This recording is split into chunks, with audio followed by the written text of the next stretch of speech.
Hi, my name is Catherine Del Valle, and this is a required video for my EDU 581 ESL Assessment and Culture class at Georgetown College under the supervision of Dr. Vesterland.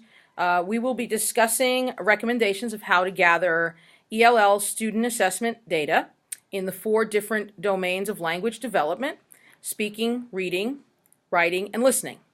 Today I have with me a colleague of mine at the middle school, and I'm going to let her introduce herself and tell us how long you've been teaching and what you teach. My name is Shannon Hunt, and I have been teaching 20 years, and I teach 6th and 7th grade math and 8th grade Spanish. Okay.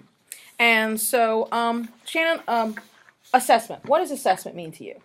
I think assessment is any kind of diagnostic tool that you use to drive your instruction and to alter learning or instruction in any way.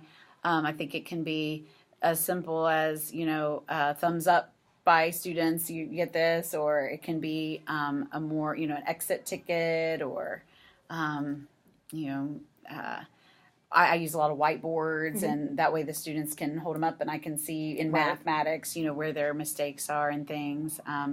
Just in Spanish class, flashcards and things where you're just checking to see, obviously there's, the tests and quizzes and things, which are your more summative type assessments, but you've got also just when you're just checking for their understanding of things, and also letting them check to see that a lot of times the whiteboards, they're like, oh, I'm not doing this right, and they see, that type of thing to catch before you have that big test or whatever. And definitely, we talk about assessment. I think between the two of us, we've been teaching for a while, so we understand the importance of assessments. Sure. And so I've heard lots of words that you use. You can we report grades. We interpret them. We use them just to gear that data and gather all that. And of course, you mentioned summative, and of course there's formative assessments, which you mentioned with your exit slips and the little whiteboards, the quick checks, things like that. And so in your classroom, you mentioned some of the assessments that you actually use. Sure. And formative, of course, is kind of considered practice. Right. I know in Spanish class, for me, you let them practice their questions and answers so that you can put it together for some sort of summative assessment at the end to see, can they now produce what they've learned. Right. And so, a lot of it is goal setting. A lot of it is discussion. We can do, questioning strategies, things like that. And so, what other kind of formative assessments? In math class, I use a lot of manipulatives. Like we used today, we used geo boards where the kids had to create shapes and find the area using the geo boards. And you can correct some incorrect thought on like what is the base and what is the height of the triangle, because you're walking around seeing them, and they're using the side of the triangle instead, that kind of thing. So the manipulatives help, or giving them, there's something called pentominoes we used, for area and things, and I was able to correct the difference between area and perimeter with some of the kids who were getting that confused, because they could see the squares better and say, this is the area, So manipulatives for me work really well in math class. I even do a lot of hands-on things like that in Spanish too, like the stem of a verb and an ending of a verb on index cards where they hold up and like things like that. And that's good vocabulary. Yeah, that immediate response, and you can and the kids are like, oh wait, no, yo is or whatever, and let me think what else I use. Like you said, working in groups and with partners in activities or performance tasks or things that help them work together and kind of help each other out, both in math and Spanish. I do different things like that. And I know we use, a lot of this. Sorry, let me the light come back on. Hey, light, come back on. We have, we use a lot of these formative assessments to adjust our own teaching, because we look to see what are they learning, what's going on, what's happening. So it helps both not only the teacher but the student to also be able to understand at what point in their learning we find that they're at. Right. So So that's, formative assessment, of course. And then we have our second type, which is summative assessment. And our summative assessment, of course, is usually an end of unit. We give them over, depending upon the time frame that we use. It could be a few weeks. It could be a few months. It could be at the end of a week, even. Right. And so we know that we have our big state assessments as a summative. We have our end of the year exams. We have semester exams. We use map testing. Map testing here to at drive school. a lot. Yeah. Okay, which is a standardized form of testing on the computer. Okay. That students do. In math, it helps us. We actually group our students by their map scores here, so that students who struggle more in math are kind of together, so that we can and then the ones that are excelling in math are grouped together, and we can push them a little harder and differentiate a little bit better that way. So with the map scores, you can test in different areas, correct? Right. There's math, science, language, or what the ones we use here at the middle school. Okay. And so, we can use an analogy for formative and summative. High school kids, of course, road test for a driver's license, right? So you take formative assessment. Child goes out, they're always practicing, practice, sit behind the wheel, right? Drive, you get nervous and right. But that, they're getting that practice. And you're adjusting right, and then whatever they're making mistakes on, things like that. And then of course the summative would be the actual final driving test, And so now they're taking the final test, and so they're which is going to measure, whether or not they have those skills necessary to get that driver's license.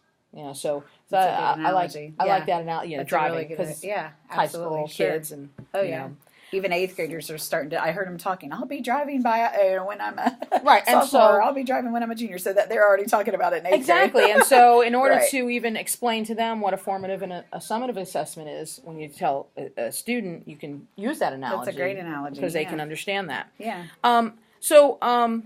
In terms of our ESL student, we're going to call her student J. Okay. Okay. For confidentiality. Sure. And so here at our school, we don't have a specific program for ESL students. No. We follow state guidelines. Students are given that home language survey at the beginning of the year to see, where they're at with their language skills, and then of course they are tested. Student J was tested at the beginning of the year. This is her first year here. She came from Mexico. Yes. And in August, so right, and she took the WAPT exam, and we found that she finished with a 1. So she was just right there at the bottom of the score, the graph that we have for WIDA. Right. And so we've had to do some modifications. And so the modifications that we've been given, and you've been given at school, and that I was shown, was basically a PSP plan with certain modifications that were marked on there. Of course, we don't have any ESL certified teachers in our buildings. Right. No, so I'm it's not kind ESL of certified. Right. I was just picked because I spoke Spanish. So right, and that's kind of how I was sometimes picked, is just because we are world language teachers. Language teachers, yeah. And so we get that put it in front of us to try to help out. Sure. And so and Jay was assigned to me that first few days when she was here because she was 10 years old and thrown into a middle school that she hadn't experienced middle school before, which in and of itself is scary, let alone then if you don't speak the language. So they just assigned me to her for 3 days there at the beginning, just to kind of go around with her and teach her about her schedule and using her locker and just how middle school works, because she had come from an elementary where she was self-contained in one classroom and had been thrown into a middle school situation, going class to class, and her language skills. She lit up. All the teachers talked about it when I got here that morning. She was sitting down there and I started speaking, in Spanish with her, and she just lit up and just relaxed so much just having that conversation. And so sorry about the lights again. The lights. So, and so we know that the PSP modifications, we're going to discuss the 4 language domains. I don't know what's happened. Oh, there it is. Don't know what happened. We're going to discuss the 4 language domains of speaking, reading, writing, and listening, and so what we've been able to do for her modification-wise in a classroom. So with regards to her PSP, I know that we had the types of support that she's supposed to be receiving, which, as I was told, it's the best to everybody's ability here in our district. So some of the accommodations and modifications that you have her for, or you work with her in class with. Well, they ended up assigning her to my math class since I could speak Spanish with her, so they did put her in my math class. So she is my math student, and she, of course, then she travels, with her peers to all her other classes.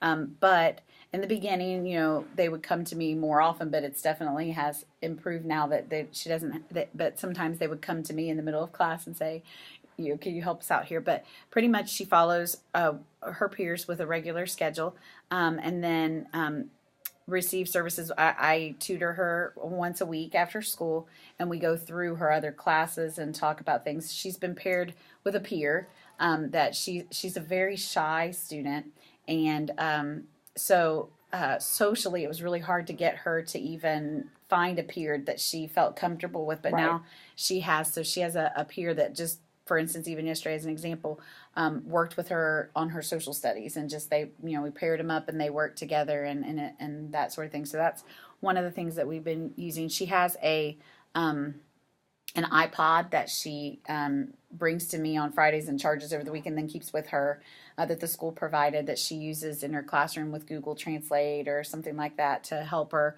along the way, and uses that at lunchtime, and takes to the cafeteria so she can communicate with her peers as well. And they put her on the ESL Reading Smart program during one period of a day, where she comes to me during that period, and I'll talk about her day with her and see if there's anything she needs to work on with her classes, and if everything is okay, then she gets on this program, and it tested her the same as the WAP test, that beginner level, and it starts out with a newcomer type thing of basic just vocabulary, and then it works on their reading, and as far as the domains, it works on their written language and the reading part. So she does have headphones with a speaking thing, but she'll only do that part if it's just she and I. And there's nobody in the room. And then sometimes I have other students that come in, so we don't do the speaking part just because she doesn't feel as comfortable. Right. And I know that we've discussed before, when I found out she was in that reading program, how she started out on that, and then reading, it was kind of, they put her in front of a computer, you said, and she couldn't read. I mean, so how do you expect a student to sit and then try to do this on their own, without any kind of support? Yeah, exactly. And so it wasn't until you realized that, I'm like, we're not making any progress here. So I started doing with her kind of what I do, but in reverse with my Spanish students, going over subject pronouns and verbs, especially like is and are, and those, doing vocabulary, vocabulary and verb things with her. Yeah. And I know that some of the accommodations that she also has is, she has extended time, and she is, she's given the iPod. She's given some technology. She has the science books are in Spanish, so she has and the social studies has like a glossary in Spanish with some of the worksheets and things, the maps and things, the supplemental resources in Spanish as well. In math, the curriculum that I use has the option to print the exact lesson that we're doing in Spanish, so she gets that in math class. I give her an English and a Spanish, though, because I'm really trying to help her improve. Exactly. So that way she can kind of feel confident about the math part of things, Right. but yet be learning the language, the English language as she goes. Right, So, because and the important thing about for the ESL student is learning that academic language because they need that language to get through right. their schooling.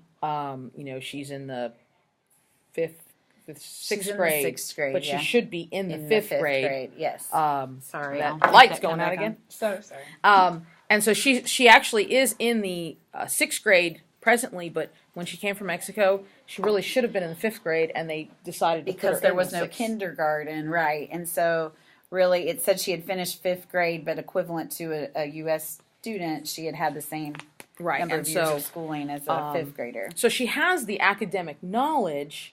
The language is what's Right. keeping her from Right. working, and so that's what we're teachers are trying to work Right. with, and what we've been And trying her to work reading with. and her writing are progressing much better than her actual speaking. And of the speaking for her is a lot of it is that shy. She's so afraid she's going to make a mistake. And I've tried to show her by making mistakes in Spanish. You're like, see, you still understand me, right? And you didn't laugh at me, and people aren't going to laugh Right, at you. and you've gotten that rapport with her, which is Right. very important for an ESL student. Right. To have a rapport with a student to help them out and to help support them.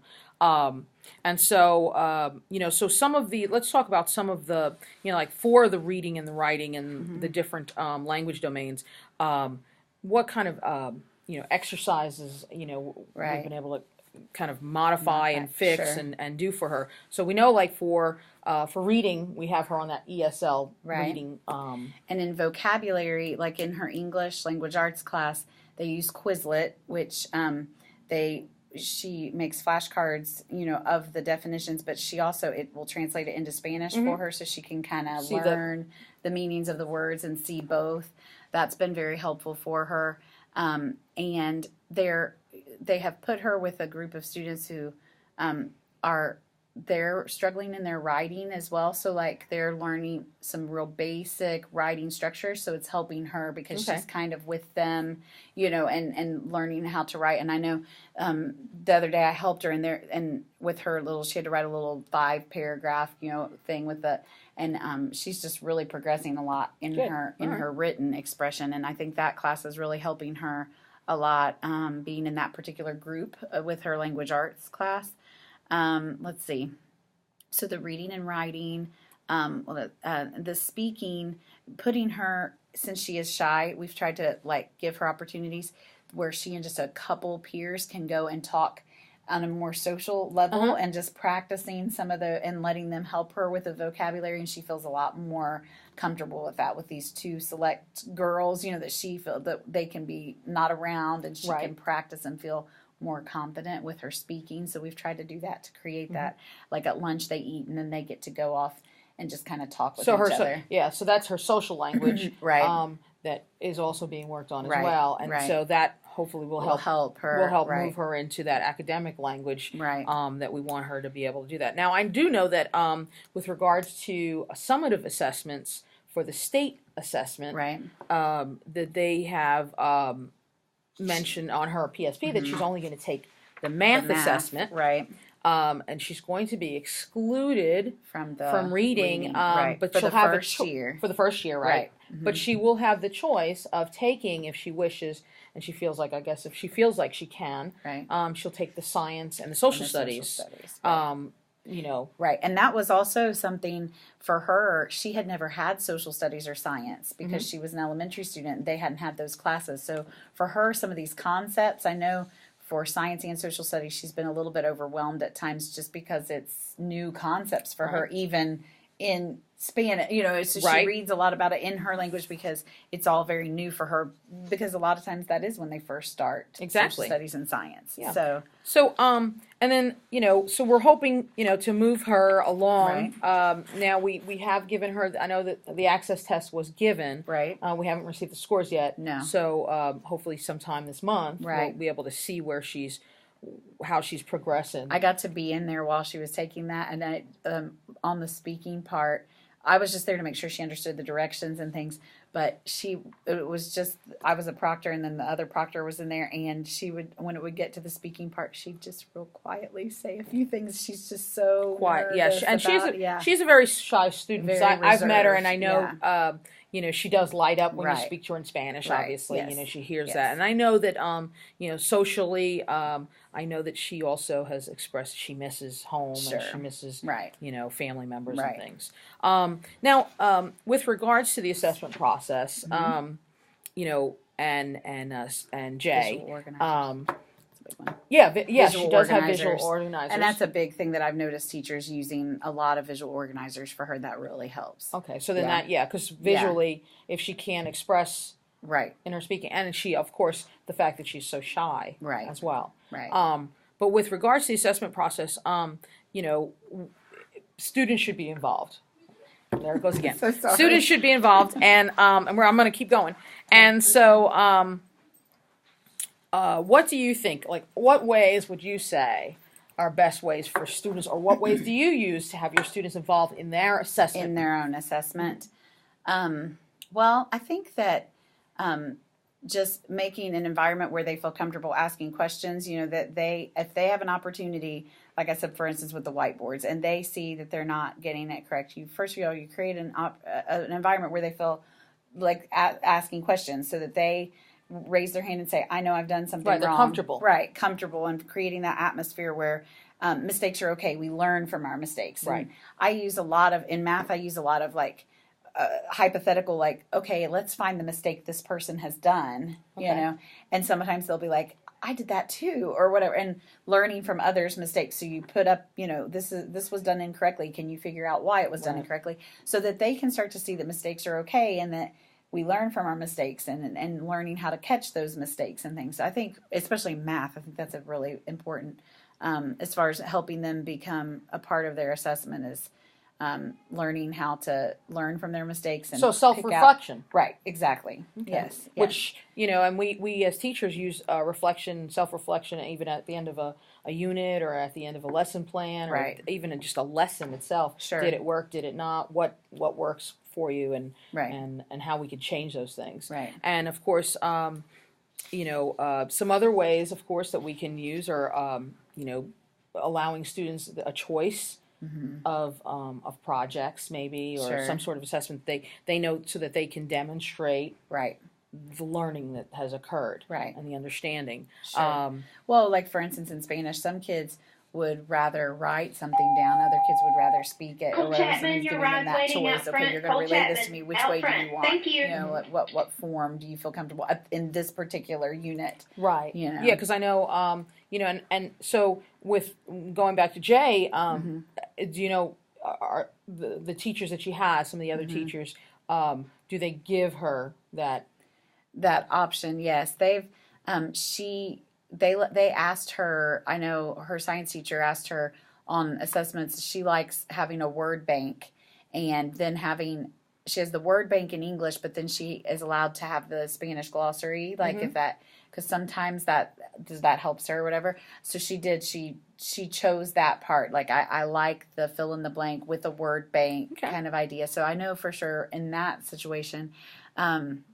And I know that teachers have said, like, she had a project, and they were doing cultures, Uh-huh. and they gave her the option, she could pick her own culture that, to share. And so she did, because she felt comfortable with that. Right. So she picked the Mexican culture and did some Mexican food or whatever in there. Right, and that's a good way of showing the importance of and the value of her culture, Right. and who she is, and especially for ESL students, that we can take that and allow them to share, Sure. and to feel like, okay, it's Right. all right for me to do this, and they're going to be accepting of me, and they value who I am as Right. well, in my language and my culture. And I know that one of the other ways we can allow students to work in their own assessment process is basically just sitting down with them and saying, okay, what's your goal for this? Mm-hmm. If can you, and setting realistic goals, of Right, course. right. I know Sure. in language, with regards to like Spanish classes, Mm-hmm. we give them a rubric Mm-hmm. of some sort, and at the beginning of the year, and this is this is the level where you're at. It's almost like our WIDA levels. We start at a novice level and we move up. And, Right. you know, where do you want to be by the end, mid-year? Where do you want to be at the end of the year? Right. And so, and then we look at those at Yes. mid-year. I'll say, okay, let's see. Where are you? Are you at a novice mid or are you at a novice high? Right. Do you feel like you're even, you know, past that, an intermediate level? You know, are you in survival? Right, That right. intermediate mid that we have in more languages. Yeah. And so, so, you know, setting realistic goals, I think also allows them to say, oh yeah, I can't believe I did that. Or I'm here, I'm there. Right. I've already passed it. With Jay, we had her set a goal to speak with her sister at home in English for 20 minutes. Like set aside a specific 20-minute period of time and speak English about your day, about what, you know. I said, make it fun, because mostly Spanish is spoken in the home. Right. So I said, you know, but do that to help you. And so she's been trying to make herself speak the English for like 20 minutes at home. And I know also on that ESL Reading Smart, she is very goal oriented herself. She's trying to get to that next level. And Right. So And that is good to be able to sit down with students and discuss that. I'm so sorry. Well, We're in the dark. We're in the dark again. All right. So my last question for you then is going to be, so besides standardized test scores, what types of assessments would you say reflect a comprehensive and a balanced assessment system? Because, you know, we talk about formative and summative assessments. Right. So is one more important than the other? You know, what do you think? Well, I think formative assessment is getting, like I said, adjusting your instruction and helping them adjust their learning. Like that's where they're having some say, you know, you want to do all that before you get to the summative assessment where it counts as good. You know, does this count? They always, you know.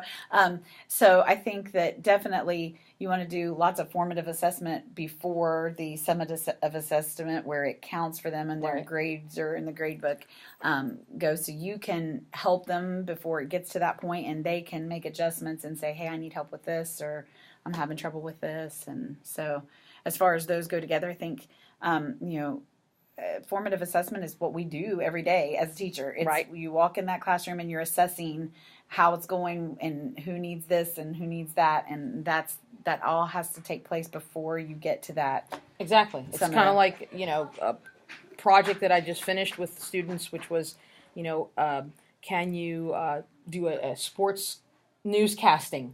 And so the students, but they had to know the vocabulary for sports first in the language, and then they can put them together in sentences, and then they start asking questions, and then they can go from there and start a discussion. So, you know, it's little pieces here and there, and you're giving them a little bit here, you give them practice time and things like that, and then you get your summative, you know, okay, now put it all together, apply it, and now let's get this newscast, the sportscast.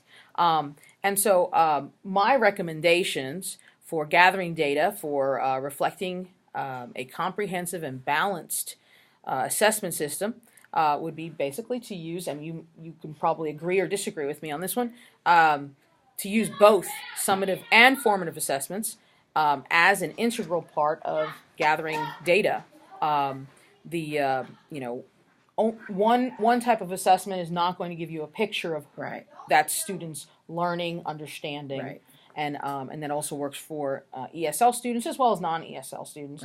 We know that, and so you know, so that's basically what we could talk about with regards to assessment. So, and I appreciate your help. You're very welcome. We have a PD that I'll be doing next in a couple I'd weeks. like so to come to that. Yes. On ESL and you know, the beginning and kind of how to read data, and so that we can help our students, because as you know, since we don't have a program per se, this is going to help, I think, a lot of teachers. Oh, that'd be great. Yeah, absolutely. So. All right, thank you. Thank you. Oh, was that too long?